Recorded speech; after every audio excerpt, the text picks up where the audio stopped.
Hey y'all, welcome to my channel. This is Straight Facts Commentary where I give you my unpopular opinions in everything pop culture. So please stick around and subscribe for more.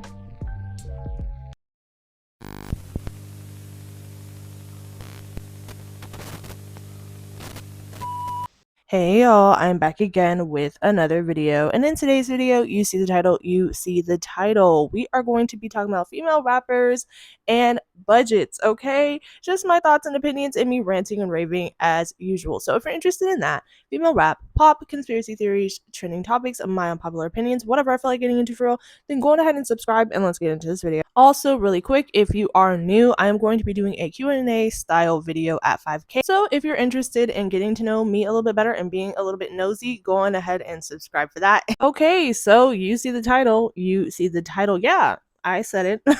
I feel as though female rap budgets are constantly fluctuating and being cut. And I feel as though that's something that's just going to happen in the mainstream industry because a lot of these girls that we do discuss and that we do look at are signed to major record labels and they are given budgets for pretty much everything.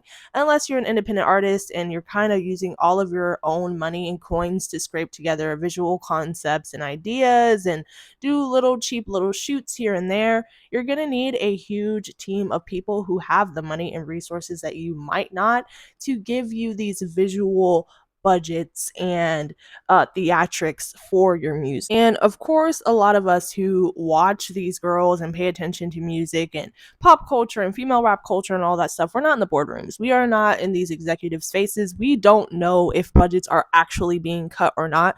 It's speculatory based on what we do see in regards to the artists, what they did have, and then all of a sudden what they don't have. So we can notice the difference between one video in contrast to another video that they might drop that might be super minimalist. And somebody's probably going to be like, well, that's probably because they chose to go like minimalist. Which, yeah, sure. I feel like an artist can choose to have a toned down video or a video that's not super elaborate. But I feel as though most artists do want to have videos that have a budget so that they can make a splash, get people talking, have a visual concept and idea together, a story, a universe, whatever it is that they want to portray. I feel at the end of the day, most of these girls aren't going to choose to go minimalist. It's because they don't have the budget anymore to make the high budget music videos or visuals that they want. So, for example, this is how fans and spectators notice budget cuts. So recently we had Bongos with Cardi B and Megan Thee Stallion.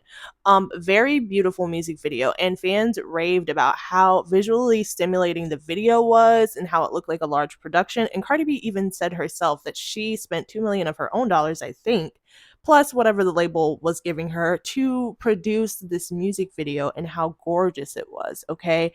And how much work and energy it takes to put into those types of productions. And as we do know, Bongos did not end up doing that well commercially, which it did debut pretty decently on the Billboard Hot 100. I think at like 14 or 13 or something like that, which is a pretty solid debut. The issue is it did not keep steam at all, and it ended up falling off the charts in a few weeks. People weren't really rocking with the song, people weren't really streaming it super heavily. They let it chart for what it charted at, and then it completely fell off. So, because the song didn't end up doing that well, they probably spent more money on making the music video and the production of it than they actually got back once the song was released and people started listening to it and buying it and streaming it.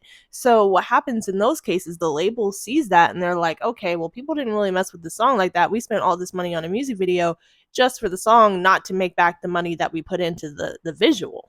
You know what I mean?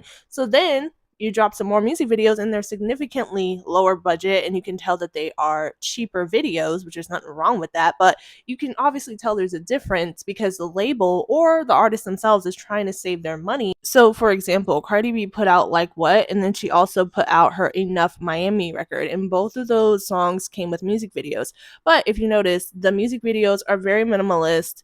One of them is like inside of like this house, or I don't know if it's a house or if it's her house or what it is, and she's kind of walking around in different outfits. She looks really nice, but it's obvious that the video is way lower quality than previous videos that we've seen of Cardi B just over her course of her career, to be honest with you.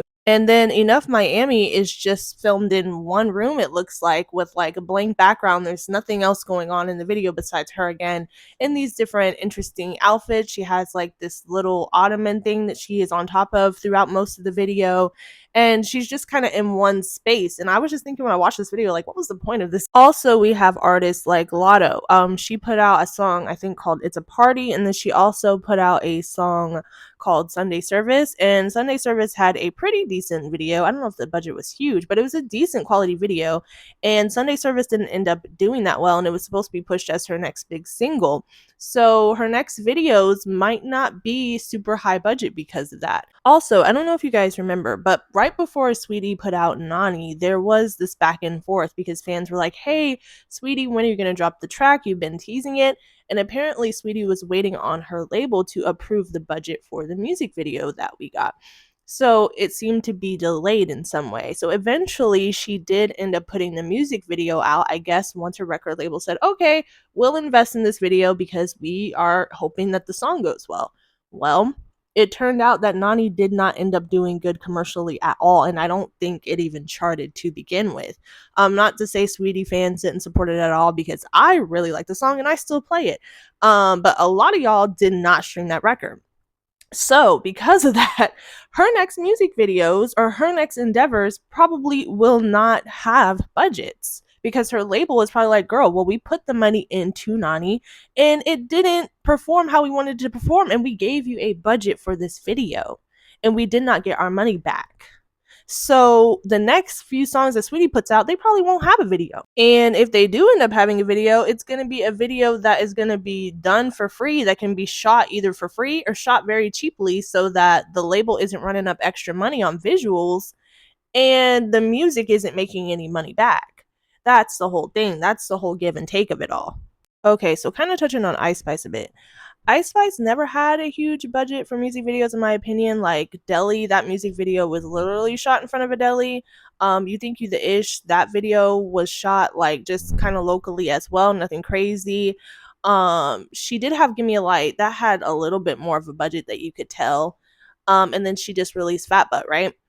So I feel as though because Gimme a Light didn't do well and Fat Butt, I don't know if that is going to do anything at all. We'll see, I guess, if Ice Spice's budgets are going to be affected. I guess we'll have to just see in totality when her album is out, like how her album does. And I feel like that's going to truly determine if she's going to be getting budgets from her label, if they're going to, continue putting into her, or are we going to see a decrease in Ice Spice's budgets, which again, I feel like she never had a high one to begin with. People always talk about that. They're like, oh, she needs bigger budget videos and she needs a stylist, which I do agree with, because she kind of still dresses like she's in the hood, which is fine. I think that's just her aesthetic, to be honest with you. But I definitely feel like Ice Spice's album will be the determination of if she gets pushed up higher and she gets higher quality things, or if she stays where she's at or gets lower quality things from her label as investments.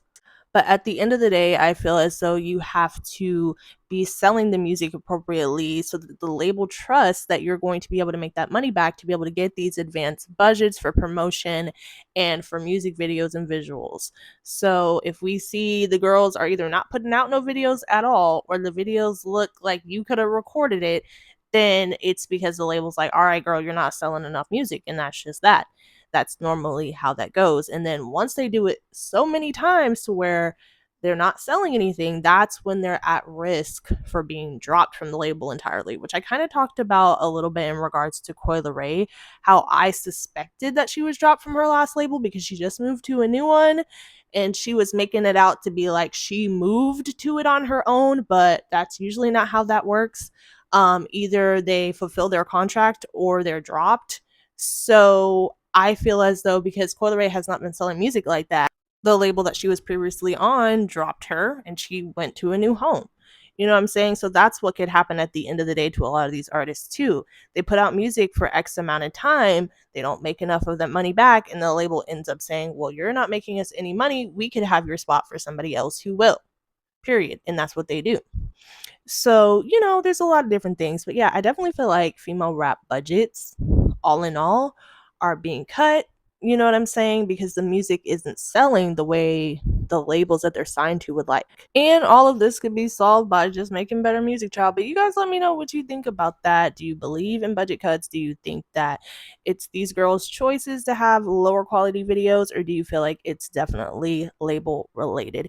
You guys let me know. I love you dearly, and I will talk to you in the next one. Bye.